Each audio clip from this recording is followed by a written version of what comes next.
So, now that we're a decade into the 21st century, will we see Buffalo 2.0? Thinking about this talk, we also wanted to think about the potential for collaborative problem solving in the 21st century. And an example was reported in Information Week Government last week. The Defense Advanced Research Project Agency, or DARPA, had a challenge to research how social networking and the internet can help solve broad, time-critical challenges. They offered a $40,000 prize to the first person who could find 10 large red weather balloons that had been moored at random locations throughout the US. The balloons were put up in readily accessible locations visible from nearby roads. And they were only going to be up from 10 a.m. to 4 p.m. on December 5th. People had 10 days to submit their findings and claim the prize. Now, this was a problem that no one person can solve. You couldn't be possibly in 10 random places across the United States in the span of 6 hours. So what happened is people collaborated online. Hundreds registered to participate and used the internet to actually recruit others to help them and collaborate. 4,300 teams were formed. One Facebook group had 500 members. A man set up a Google map and marked the locations of the individuals involved in the challenges. Messages on Facebook and a wiki were set up, and they were filled with claims that people would share prize money or give prize money to a charity if they got others to help them. One group planned to synthesize publicly available information and interpret it, hopefully improving its chances. And others suggested setting up red herrings to confuse participants. So what was the result? Nobody needed 10 days to respond because the balloons were found collaboratively in 9 hours. So, what might happen if we use the internet to collaboratively address problems in Buffalo? Well, if you use evidence from postings in the response to our experiment for today's lecture, some, usually the anonymous contributors, might say something like, well, great, now Brian wants us to solve his problems and he can't even find his own balloons. But seriously, what might 2.0 mean for the future of cities?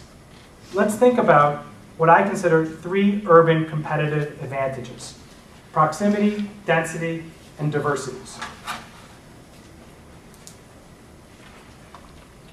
Proximities mean people are much closer to each other than in other forms of land use, like rural or suburban. With proximities come increased opportunities for efficiencies. Mass transit works when there are lots of people close to each other and close to metro stops. Walking works when lots of people are actually close to where they want to go.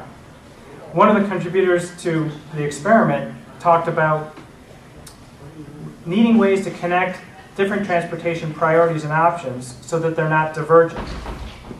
So he's talking about connectivity. Densities mean more people per unit area. So going to scale is more possible. For marketers, that's the difference between hunting and gathering versus farming. The garden's right there. More food per square foot. Density is what make first floor retails work without subsidy. It creates markets because it represents aggregate buying power. Retailers often unknowingly redline urban areas because of the standard industry tools like Claritas show you market data in the form of per capita household income around where somebody might consider putting a store. In urban areas, per capita is rather low compared to the US average. So when a retailer sees that, they move on to somewhere where it shows that people have more per capita income. What they didn't realize is that there were lots more of those people, albeit with lower per capita incomes, within the same 3-mile radius than in perhaps an affluent suburb.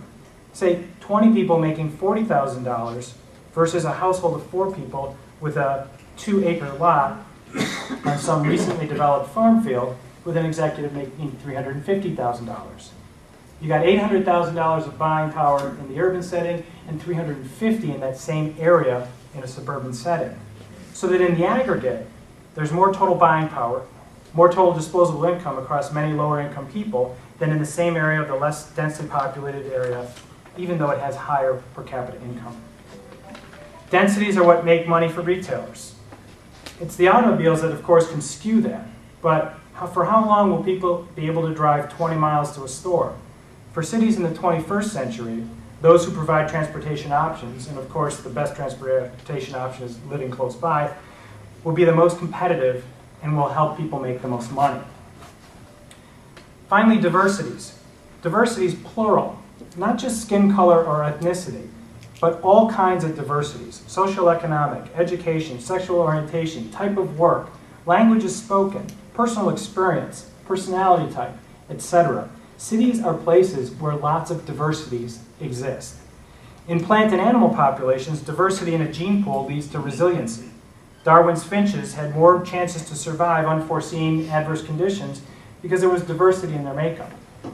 The Irish potato famine, which is responsible for 25% of me being here today, at least as my last name, shows that what can happen when a crop doesn't have much genetic diversity. Yet the lack of genetic diversity in that particular vegetable enhanced the ethnic human diversity of an entire country. And with an explosion of positive, we think, impacts, creations, innovations, not the least of which is lots of Irish surnames attached to businesses that have been started since the 1850s all across America. And it wasn't that long ago, if you ask an Irish person's great-grandparents, that the diversity was not particularly valued by the more mainstream society. Now, being of Irish descent, of course, is not only accepted, but sometimes cool. But what might this suggest about other longer-tenured ethnicities in our country and cities and their potential contributions to this society, culture, and economy? That's a question that we're going to have to grapple with in the 21st century. With diversities, problems are solved or more likely to be solved, and more potential answers exist. They create the likelihood of innovation. It's about the creative mix, right?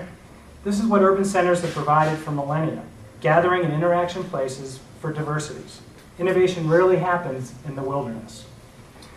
So, of those three urban competitive advantages, what has 2.0 got to offer cities in the 21st century? This is an emerging conversation, and I've asked for and we continue to like your thoughts. But a few observations.